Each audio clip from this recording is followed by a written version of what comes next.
বিএনপির প্রতিষ্ঠাতা সাবেক রাষ্ট্রপতি জিয়াউর রহমানের সমাধিতে শ্রমিক দলের নবগঠিত কমিটির সদস্যদের নিয়ে শ্রদ্ধা জানান দলের ভারপ্রাপ্ত মহাসচিব Mirza Fakhrul Islam Alamgir.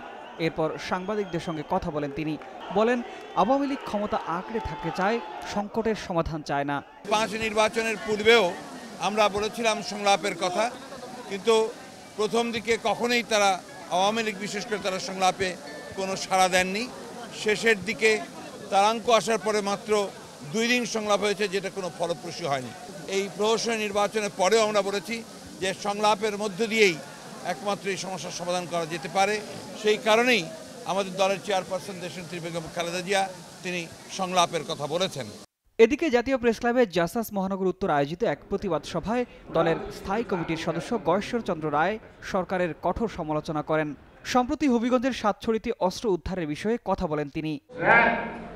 They have lost their all credibility. How to regain? This is one kind of narco.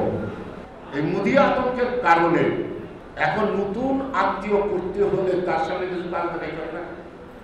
এই কাজ দেখাইতেছে যে তোমাদের ভারতের বিরুদ্ধে যারা এসব করে আরো খুব শক্ত হাতে দমন করতেছে। 5 জানুয়ারির নির্বাচনকে প্রহসন উল্লেখ করে নির্দলীয় সরকারের অধীনে দ্রুত নির্বাচন দাবি করেন বিএনপি নেতারা। অনাদিকালের জন্য তিনি অপেক্ষা করতে পারবেন না। শাহাদাত হোসেন, যমুনা নিউজ, ঢাকা। উত্তপ্ত মাথা থেকে পড়লাম।